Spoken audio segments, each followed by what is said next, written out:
여러분 안녕하십니까? EBS 초대석 정관용입니다. 요트를 타고 망망대해를 항해한다. 참 멋있어 보이죠? 그런데요, 그 요트를 혼자서 한 번도 어디에 정박하지 않고 그리고 세계를 한 바퀴 돈다. 이제 이쯤 되면 목숨을 건 모험이 되는 겁니다. 우리나라에서 그 모험을 이루어내신 분이 있네요. 53세 나이에 도전하셔서 성공하셨고요. 무려 209일이 걸렸다고 합니다.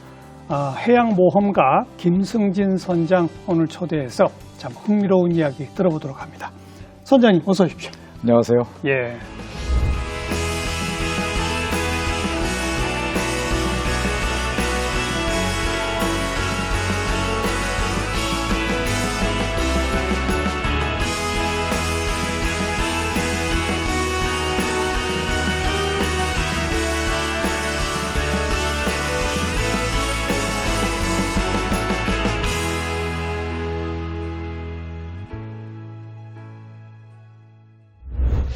코수염은 뱃사람들의 트레이드 마크인가요? 아닙니다. 저 개인적으로 그냥 취미로 기르고 있습니다. 근데 우리 뭐 영화나 이런 데 보면은 뱃사람들은 많이 기르잖아요.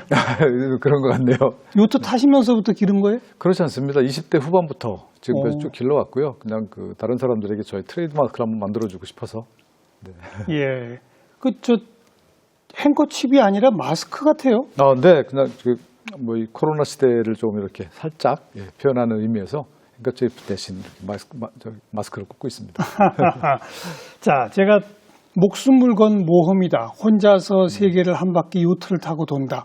그것도 무기항, 무원조, 단독 이런 거죠. 네. 뭐 그런 분야가 있어요? 네, 이게 이제 세계적으로 공통되게 같은 조건으로 경쟁을 하자라는 의미에서 정해진 어떤 룰 같은 건데요. 예. 산에 다니는 사람들은 이제 많이 알려져 있잖아요. 에베레스트라든지 그리고 또 이 스페이스 모험가들, 우주인들도 많이 알려져 있는데 해양 모험에 대한 것은 아직 저희 나라에 좀 많이 알려져 있지 않은 것 같습니다.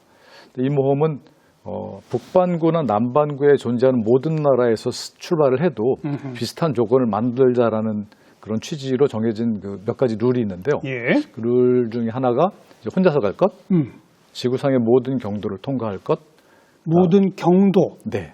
그렇죠. 한 바퀴 도는 거니까. 네. 360도를 통과해야 되고요. 그다음에 적도를 2회 이상 통과해야 되고, 적도 둘레인 4만 킬로미터보다 더 많이 항해를 해야 되고, 그리고 항해하는 도중에 어떤 물리적 도움도 받아서는 안 되고, 마지막으로 자신이 출발하는 항구로 반드시 되돌아와야 된다라는 조건이 있습니다. 코스는 자유자재 2회. 그 몇 가지 조건은 꼭 지켜야 된다. 네. 이걸 해낸 사람이 많아요?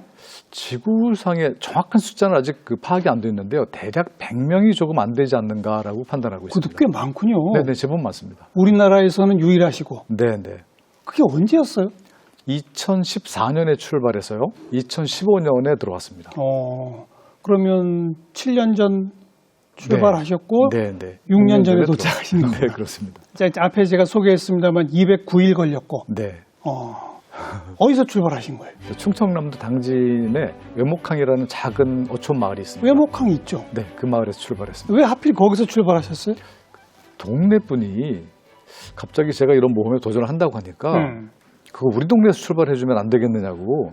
왜 그러냐 그랬더니 이제는 이런 어떤 마린 스포츠로 유명한 마을이 됐으면 좋겠다. 그렇게 해서 거기서 출발하게 됐습니다. 2년이 돼서. 그렇게 혼자 다니는 그 배는 아무래도 클 수가 없지 않나요? 배 크기가 중요한 것 같지는 않습니다. 그래요? 배를 다루는 기술이 중요한 것 같습니다. 그 요트 혼자서 조정이 다 되는 거예요? 네, 요즘은 이제 선박 제조 기술이 워낙 많이 발달해서요. 혼자서 조종하기 쉽도록 설계가 되어 있습니다. 배가 커도? 네. 그럼 타고 가신 배는 대략 크기가 어떻게 되고 값은 얼마나 나가는 거예요? 크기는 대략 한 13m 정도 되니까요. 13m. 대형 버스보다 조금 더 길다고 보시면 됩니다. 그 정도 되고요. 폭은 이제 버스보다는 좀 넓고요. 중간 부분이 배가 부르니까요. 대략 한 4m 정도 폭. 무게는 9톤 정도 되고요.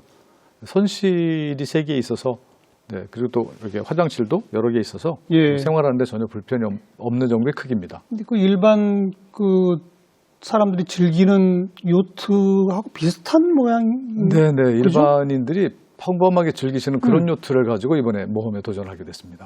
얼마 정도 하는 거예요? 대략 중고로 구입하게 되면 한 2억 5천에서 3억 정도? 중고가? 네네네.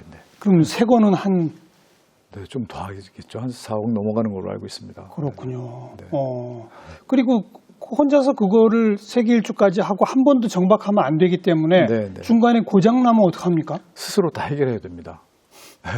사실 이 모험의 가장 어려운 부분 중에 하나죠. 고장이 없을 수가 없거든요. 예. 그런 어떤 고장이라도 해결하지 않으면 성공할 수가 없습니다. 중간에 고장 난 적도 많아요? 많이 고장 났습니다. 고장은 뭐 특히 초반전에 고장이 제일 심했고요. 초반에? 네. 출발하자마자? 네, 출발하자마자 사실은 그 서해안에서 예. 풍랑 속에서 항해를 했는데 그때 이제 항해등이라고 그러죠. 이런 것들이 다 깨져서 날아가 버리고 왜냐하면 그 초반전에는 이제 모든 물자를 싣고 떠나야 되니까 배가 그렇죠. 무겁습니다. 아. 그러니까 파도 속으로 이렇게 곤두박질을 쳐요. 그러면서 항해등도 다 깨져서 날아가고 리깅은 더 약해지고 예. 그리고 풍향풍속에 이제 새고로 다시 달고 갔는데도 고장 나고 예, 그런 좀 악몽 같은 시간이 제일 초반전에 다 있었던 것 같습니다. 예. 아까 소개해 주신 대로 방이 3개나 있고 뭐 네. 화장실도 몇 개 있고 하는 거는 레저용으로 쓸 때는 이제 보통 뭐 한 10명도 타고 막 그러는 거 아닙니까? 네, 그렇습니다. 또 네. 그리고 이제 사실 먼 바다로 나간 기보다는 이제 연안에서 왔다 갔다 하는 거잖아요. 네. 그럴 때는 뭐 잠깐 문제 생기면 스킵시 일반 그 힘을 합해서도 하고 또 조금 바로 가서 항구에 정박하면 되는데 그렇죠. 망망대해 떠나려고 그러면은 그런 배 갖고는 안 되는 거 아니에요? 일단 이 요트는요. 기본적으로 이렇게 먼 바다를 건널 수 있는 설계가 되어 있습니다. 그래요? 예, 비교적 안전하게 되어 있고요. 예, 그런 것들을 이제 고장은 스스로 해결하면서 가는 것을 이렇게 염두에 두지 않으면 사실은 좀 어려울 수 있습니다. 예. 209일 걸릴 거라고 예상하시고 그도 제가 예상했던 것은 사실 한 218일 정도. 딱 예상했습니다. 비슷하군요. 네네. 근데 이제 수리하고 이런 고장 때문에 조금 늦어져서 한 열흘 정도 더 걸린 것 같습니다. 네. 그 식량이랑 뭐 이런 거 전부 싣고 가야 되잖아요. 네. 만만치 않겠는데 그 무게가? 네, 제법 많죠. 특히 이제 김치 종류나 이런 것들은 물과 같으니까 무게가 제법 나갔고요. 나머지는 무게를 줄이기 위해서 건조를 시켜가지고 가져갔습니다. 이제 채소라든지 육류는 다 건조시켜서 진공 포장을 해서 준비를 했죠. 식수, 물 무게가 제일 제일 무겁죠. 예, 그렇죠. 물은 하루에 3리터를 계산했고요. 3리터씩 제가 450병 정도를 준비했습니다. 2리터짜리. 900리터 정도 준비해 갔습니다. 그러니까 초반엔 그렇게 무거울 수밖에 없는 거군요. 굉장히 무겁죠. 네. 혼자서 식사도 다 직접 조리해서 먹고. 네, 사실 저 태어나서 7개월 동안 요리를 해본 건 처음입니다. 이렇게 막 풍랑이 심할 때는 요리 자체가 어렵지 않나요? 뭐 어려워도 해야지만 생존할 수 있으니까요. 예, 이제 풍랑이 심하면 이렇게 파도가 배 옆을 탁 때려요. 그러면 요리하고 있던 밥솥이나 이런 것들이 날아가 버립니다. 그렇겠죠. 네. 그런데 이제 그렇게 안 하기 위해서 이렇게 손으로 누르고 이렇게 밥을 흔들리면서 이렇게 조리를 한 적도 있고, 특히 라면 끓일 때가 제일 어렵습니다. 왜냐면 이게 그 뚜껑이 고정이 안 되니까요. 손으로 꼭 누르고 이렇게 끓인 적도 몇 번 있습니다. 네. 아까 물 하루 3리터라고 그러셨는데 그거는 이제 먹는 용일 것이고. 네. 씻거나 이런 건 어떻게 합니까? 사실은 3리터로 계산했는데 제가 아주 정확하게 계산을 해봤습니다. 일주일 동안 소비량을 나눠봤죠. 나눠보니까 2리터 정도밖에 사용하지 않더라고요. 근데 그 2리터 안에는 밥하고 국 끓이고 차 끓여 마시고 양치질까지 하는 모든 게 다 포함된 양입니다. 예. 그리고 나머지는 바닷물이 뭐 풍부하니까 바닷물로 샤워하고 목욕하고 이렇게 했어요. 그래. 외목항에서 어디로 가신 거예요? 코스가? 일단 외목항 출항해서 뭐 처음에는 한 5일 동안 잠자기 바빠가지고요. 뭐 코스만 간신히 보고 갔는데요. 서해안 내려가서 일본의 큐슈 남단을 통과합니다. 그래서 태평양 진입한 이후에 남미 최남단의 그 케이프 혼이라는 혼 섬이 있는 곳이 있는데요. 그쪽을 향해서 거의 이제 그 제일 짧은 코스로 내려가서 계속 남쪽으로. 동남쪽으로요. 그렇군요. 그렇게 해서 남극과 남아메리카 대륙 사이를 지나서 그다음에 이제 그럼 대서양에 들어가죠. 남아프리카를 지나고 나서부터 한참 더 가다가 호주 좀 못 미쳐서 북상하기 시작했죠. 예. 그렇게 해서 인도양에서 이제 인도네시아의 순다해협을 통과해서 대한민국으로 돌아오는 그런 일정으로. 그 아까 처음에 원칙에 적도를 반드시 2번 통과해야 되니까 네. 그냥 계속 남쪽에서만 돌 수도 없는 거군요. 근데 이 북반구에서 내려가면 어차피 2번 지나갑니다. 아, 그러네요. 네. 한 번 내려갔다 올라. 그 조건은 남반구에 있는 나라들을 위해서 정해진 조건입니다. 아. 네. 왜냐하면 적도를 통과한다는 것은 꽤나 어려운 그 스킬이 필요하거든요. 기술이, 항해 기술이. 예. 그래서 그 어려운 구간을 통과해라라는 의미의 어떤 조건인 것 같습니다. 특별히 적도 부근이 어려운 핵심은 뭐예요? 이 바람의 세기가 급격하게 달라집니다.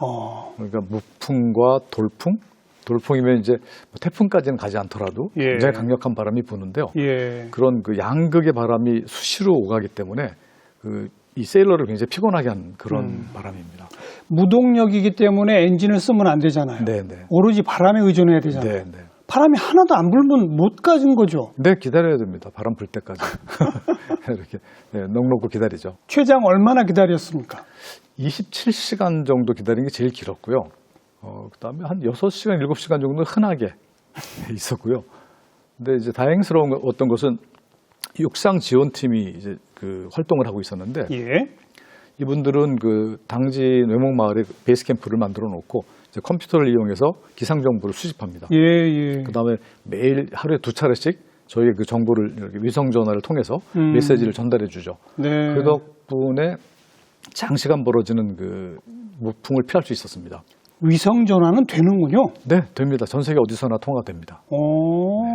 그럼 가족들하고도 통화를 계속 하신 거예요? 통화료가 너무 비싸서요. 아, 비싸요? 네, 위성전화 통화료는 정말 비쌉니다. 그리고 통화 성공 확률이 굉장히 떨어지고요. 10차례 걸면 한 차례 정도 통화 성공할 정도입니다. 그래요? 네, 그래서 그 아끼기 위해서 가족들하고는 거의 소통을 못했고요. 이제 육상 지원팀하고는 자주 소통을 했죠. 그건 안 할 수가 없는 거죠. 네, 정보 주고받아야 되니까요. 방금 이제 우리가 무풍지대 얘기를 꺼냈습니다만 사실은 네. 거긴 행복한 거죠, 오히려. 아니죠. 아니에요? 예, 오히려 태풍이 더 행복하죠. 무풍과 태풍을 비교한다. 태풍이 행복해요? 네, 왜냐면 빨리 갈 수 있으니까요. 네. 아니, 위험하지 않아요? 아니요, 그렇지 않습니다.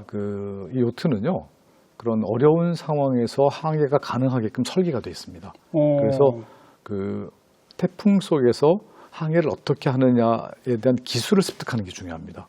그런 기술이 없다면 이런 몸에 도전하면 안 되죠. 뒤집어지지 않아요, 배가? 가끔 뒤집어집니다. 그런데 그 요트 밑에는 그게 이제 발라스트라고 해가지고 그 쇳덩어리가 이렇게 날개처럼 달려있다고 생각하시면 됩니다. 예. 이 무게가 전체 배의 약 30% 정도를 차지합니다. 굉장히 무겁습니다. 오뚜기 같은 거군요. 그렇죠. 그래서 순간적인 파도의 힘 때문에 넘어지더라도 이 무게로 다시 눌러서 다시 일어납니다. 그래서 한 2차례 정도 전복된 적이 있는데요. 예. 완전히 이렇게 180도 전복이 안 되고 한 90도 정도 이렇게 누웠다가. 네, 누웠다 일어났는데 제가 감동을 했습니다. 배가 이 복원되는 모습을 보면서 와, 정말 안전하구나. 네, 그리고 사실은 이게 굉장히 기쁘더라고요. 왜냐면 이제 가라앉지 않는다, 뒤집어지지 않는다라는 확신이 들면서 이야기거리가 생기는 거 아니에요.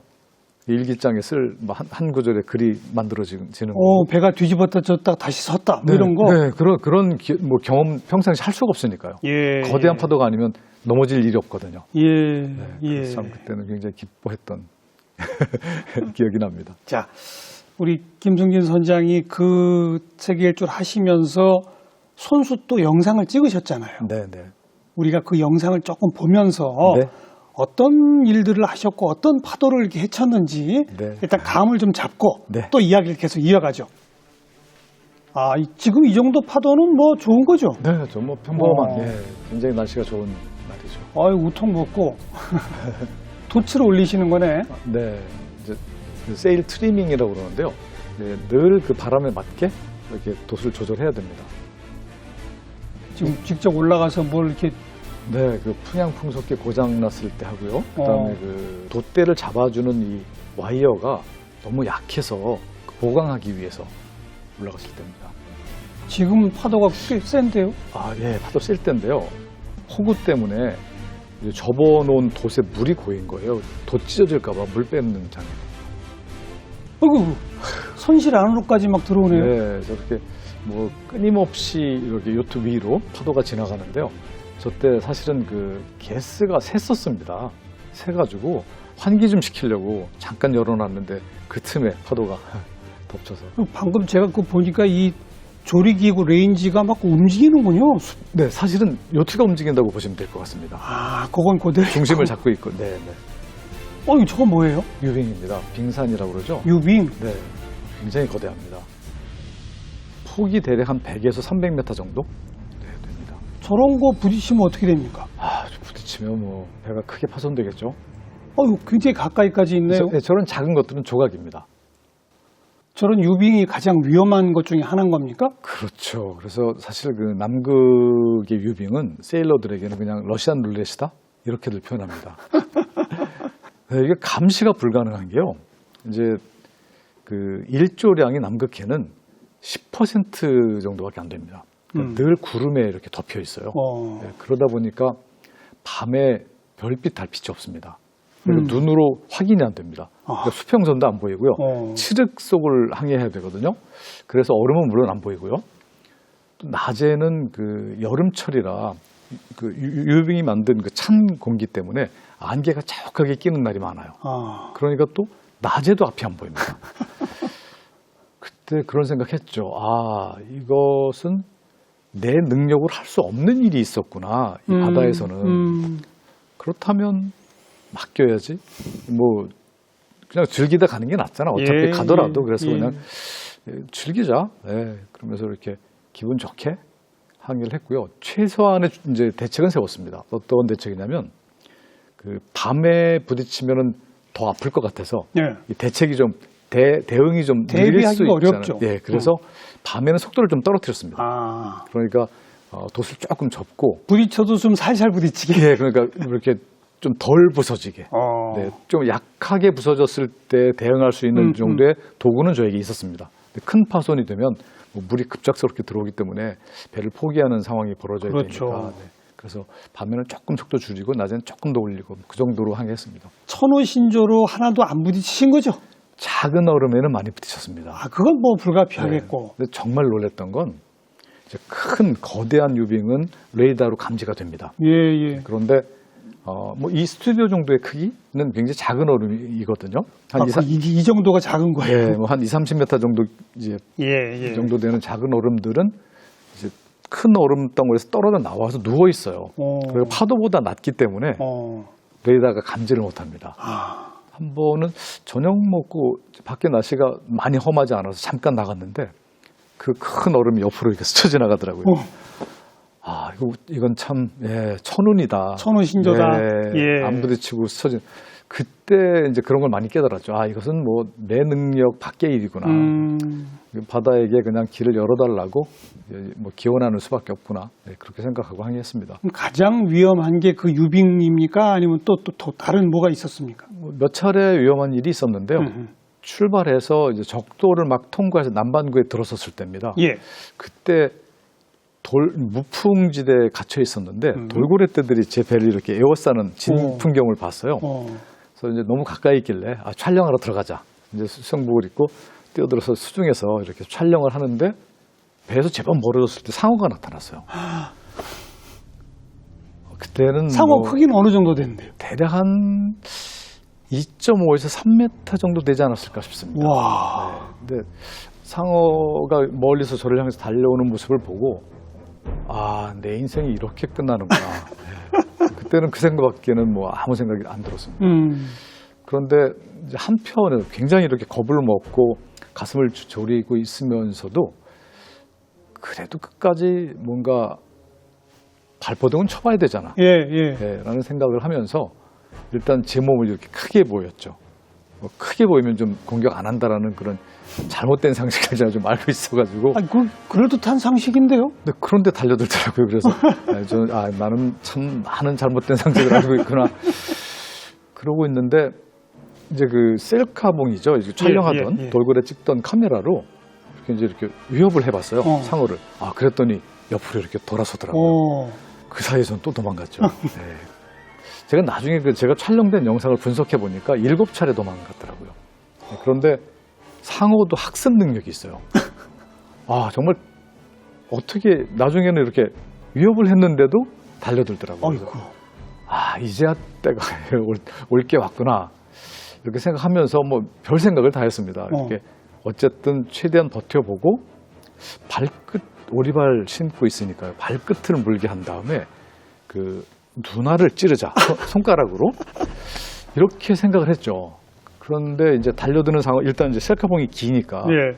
카메라로 때렸습니다. 탁 때리니까 아, 이번에 충격이 효과가 있었던 거예요.